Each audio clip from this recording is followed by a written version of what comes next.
Good morning. Good to have you with us on a Friday. I'm Joe Fryer. Yeah, you made it to the end of the week. I'm Savannah Sellers. Thanks for being here. We're going to begin with the latest in the investigation into 26-year-old Luigi Mangione, who has been charged with the murder of UnitedHealthcare CEO Brian Thompson. UnitedHealth Group has revealed Mangione was never insured by the company. This as investigators continue to work on finding a motive for the killing.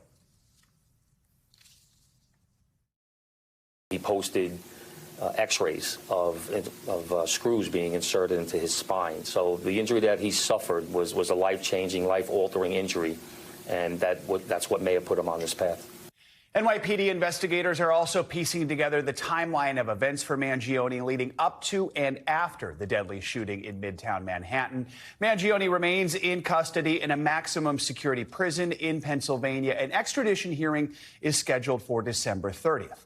NBC News correspondent Valerie Castro joins us now from Huntington, Pennsylvania, with the latest on all this. Valerie, what is the newest information investigators are learning about this timeline of events for Mangione, and what are they saying about how he was able to evade authorities for so many days? Joe and Savannah, good morning. Police releasing new details about what they say were Mangione's movements following the shooting last week. They say surveillance video now captures Mangione allegedly riding a bicycle into and out of Central Park and then taking a taxi cab uptown to the George Washington Bridge area in Upper Manhattan. The new piece of information that we've learned is police say he then rode a subway train down to Penn Station and from there was able to make his way to Pennsylvania, at some point getting as far west as Pittsburgh before heading back east towards Altoona. Police still trying to sort out exactly how he made it to those two places. But they say some point during his journey, he was able to take out a large sum of money from an ATM. And at the time of his arrest, he was carrying more than $5,000 cash. Police say he paid for everything in cash, and they believe that is how he was able to evade capture for so long. Guys. Valerie, of course, a big question is finding that motive. Investigators are continuing to work on that. But at this point, there are concerns of copycat attacks against other CEOs. What more can you tell us?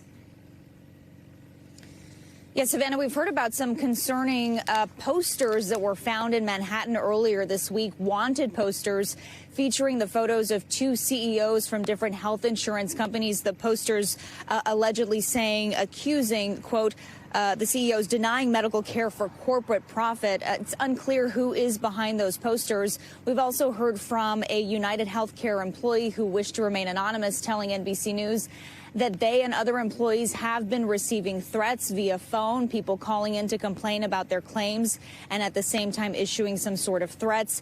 And in a sort of strange turn of events, people have also been channeling their frustration against the healthcare insurance industry by donating money to a legal defense fund for Luigi Mangione. We're told that defense fund now is more than $50,000, and people have been writing comments along with their donations, essentially airing out their grievances with insurance companies. Guys. Valerie, Mangione's attorney, what is he saying as he continues to fight to try and keep his client from being extradited to New York?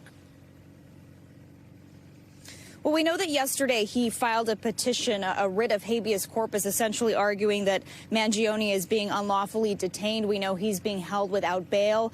Later this month, there are 2 court hearings scheduled, and we know that Governor Kathy Hochul in New York, she has indicated that she is waiting for an indictment to come down, and she is hoping to sign what is called a governor's warrant, hoping to expedite the extradition process back to New York. But we know Mangione's defense attorney plans to continue to fight that. Guys. All right. Valerie Castro, thank you. Well, now let's get to that growing frustration over persistent drone sightings in New Jersey and some other states. Members of Congress are demanding answers as authorities are trying to determine what the drones are and if they're a threat. NBC News Capitol Hill correspondent Ryan Nobles has the latest. The story of these mysterious flying objects up and down the East Coast really didn't hit Capitol Hill until Thursday morning. And it seems now that lawmakers are demanding answers.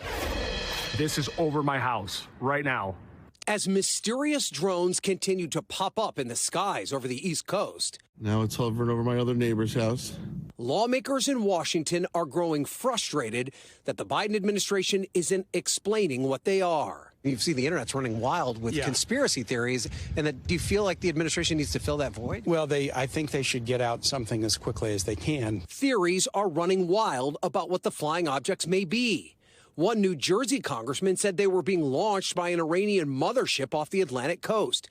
The White House today saying an investigation is underway, but there is no cause for alarm. Right now, there's just no indication that this is some sort of foreign malign activity or, in fact, even criminal. Adding the objects being seen in the sky aren't even necessarily drones. It appears that many of the reported sightings are actually manned aircraft that are being operated lawfully. And while the Pentagon has said they aren't military drones and they do not come from a foreign threat, senators like New York's Kirsten Gillibrand are demanding more information. We cannot simply say, well, they're not causing any harm. Well, do we know that? What are they doing? And who's sending them? The FBI is leading this investigation, but they are getting help from both the FAA and DHS. But none of these agencies have revealed any information about what their probes have discovered, meaning the mystery of what's up in the sky continues. All right, Ryan Nobles, thank you. With just over a month to go until President-elect Trump's inauguration, many of his cabinet picks are stepping up their efforts to gain Senate support. Well, on Wall Street, Mr. Trump took a victory lap yesterday. NBC's Bree Jackson has the latest on all things presidential. President-elect Trump ringing the opening bell at the New York Stock Exchange Thursday after being honored as Time Magazine's Person of the Year for a second time. I think I like it better this time, actually, but we did a good job. We had a great first term, despite a lot of turmoil caused unnecessarily. But the media's tamed down a little bit. Mr. Trump also taking time to promote policies for his second administration and sending this message to Republicans in control of both chambers.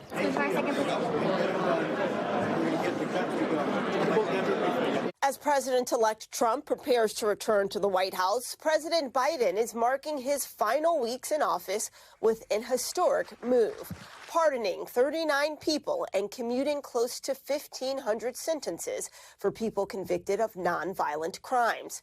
It's the largest single-day act of clemency in modern history. They've all just demonstrated good behavior, have shown that incarceration and at-home confinement has been successful in their rehabilitation, and those are all important criteria to look at. On Capitol Hill, senators are examining whether to confirm Trump's cabinet selections. Embattled nominee for Defense Secretary Pete Hegseth gaining support. I'm going to be supporting Pete for the nomination for the Department of Defense. Hegseth answering a question on whether gays should be allowed to serve in the military. Yes. Kash Patel, Trump's pick to replace resigning FBI Director Christopher Wray, is also seeking to rally support, meeting with Senator Ted Cruz. In Washington, Bree Jackson, NBC News. Heading overseas, we're getting new details about an American man who was unexpectedly discovered in Syria days after the downfall of its ousted leader Bashar al-Assad. The Missouri man says he was on a pilgrimage to Damascus from Lebanon when he was detained crossing the border. NBC News chief foreign correspondent Richard Engel had a chance to speak with him. As we drove through Damascus looking for information about missing American journalist Austin Tice, suddenly a video appeared online. An unidentified group claimed to have found an American who'd been held by the former regime. We immediately contacted our sources. Information is coming in piecemeal. The latest that we just heard is that, yes, an American was found, but not Tice, a different American who'd been traveling in the region on some sort of pilgrimage. He was in a small house packed with rebels, aid workers, and journalists. And there on the floor was Travis Timmerman from Missouri. As I pushed in, I knocked our microphone, making it buzz. Was it been 7 months you've been here? Yes, I was in prison for 7 months. But it's been okay. I'm on a pilgrimage, and that's when I was arrested. Timmerman says he crossed into Syria from Lebanon without a visa. What did they do to you once you were picked up? I was interviewed to see if I was a political actor, but then they cleared me, essentially, and then I was just held in prison. I wasn't beaten or anything like that. Timmerman was freed on Monday when the rebels overthrew the government and broke into jails to free political prisoners. He was found walking barefoot and alone. Last night I slept outside, and then the night before that I slept with a friend, and the night before that I slept in an abandoned apartment. Have you been in touch with your family? I haven't, but I plan to do that when I can. I was excited, but I was hurt. We spoke to his mother and stepfather back in the U.S. You always want your kids safe. You know, I don't know if he's safe right now. You said this was a religious mission. Was this sort of like following in the footsteps of Jesus, the road to Damascus, that kind of thing? I've heard the word of God. He was taken outside to cheers. Now a free man after his religious journey met the harsh reality of the modern Middle East. Timmerman told us he didn't see any other Americans while he was held captive by the Assad regime and knows nothing about the whereabouts of Austin Tice. All right, Richard, thank you. Back here in the U.S., another big round of lake-effect snow piling up on the shores of Lake Erie Thursday. Yeah, drivers on a 20-mile stretch of the New York State Thruway south of Buffalo were hit with near whiteout conditions. Look at this video. It made for slow going amidst the low visibility and the snow-covered roadways. Well, New York Governor Kathy Hochul declared a state of emergency in several western New York counties as dangerous conditions continued overnight. For more on this, let's check on your morning news now weather with Angie Lassman. Angie Lassman's covering it all. Hey, Angie, good morning. Hi, good morning, guys. I've got some good news when it comes to that lake effect snow that you just mentioned. Yes, yesterday was a difficult day for travel for folks in that region. Today, it's going to be an improvement when it comes to these weather conditions. You'll notice we still do have some of these lighter showers of lake effect snow bands setting up just downwind of a couple of these lakes.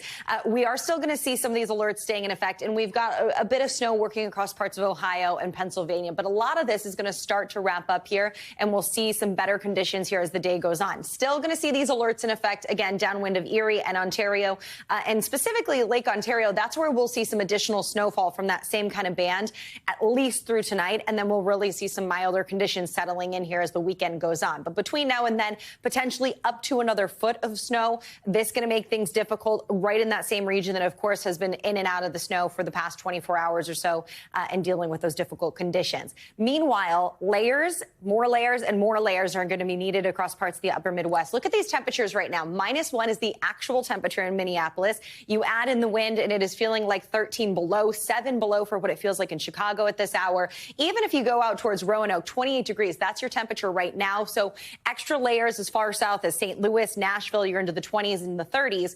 These temperatures aren't going to rebound a whole lot by the afternoon hours. We're kind of settled into this December chill for now. And I say for now because it's going to be a bit of a roller coaster ride when it comes to these high temperatures over the next couple of days. So extra layers across this region today. Minneapolis into the teens for the high. Detroit at just 23 degrees. But notice this kind of warmth that's centered across parts of the middle of the country. That spreads a little farther to the north and east here as we get through your week, or as we get through tomorrow. Temperatures in the 50s, in the upper 60s in Mississippi. We'll head to the low 60s for Nashville. And then we go, honestly, from the upper 30s in New York City to the upper 50s by Tuesday. So we'll need the extra layers for a couple more days, and then you'll be able to peel them off, and then we'll probably go back to the cooler conditions. So it's going to be a little bit of a back and forth, but if you're not a fan of the chill in the air, then just wait a couple days. Meanwhile, out west, it's the rain and the snow and the winter alerts that we've got up for folks there. We've got this next system working on shore. It's going to slam into the coast today, and that means that some high elevation snowfall for today and some really heavy rain that likely is going to bring us the potential for some flooding concerns, especially across the Sierra foothills. We'll watch for that to happen even into tomorrow, too. And those snow levels, they'll drop. So we'll see some really significant snowfall across this region. By the time we get into Sunday, it moves away from the coast and into the Rockies for the snow. But notice what's on tap. We'll get a little bit of a break for the West Coast for the end of the weekend, but then we'll gear up for another kind of round of this same kind of weather here as we get into early next week. Those rainfall totals, though, topping 5 inches in some spots. This is why we're concerned about the isolated flooding. And then notice we could have multiple feet of snow in the highest peaks. I think more widespread amounts, about a foot to 2 feet across that area. And if you're looking for the sunshine on Saturday, much of the East Coast has plenty of sunshine. We've got sun across the Rockies as well. So nice conditions for some. A little bit of a difficult travel, though, for others. All right. Thank you, Angie. Thank you. See you in a little bit. Thanks for watching. Stay updated about breaking news and top stories on the NBC News app or follow us on social media.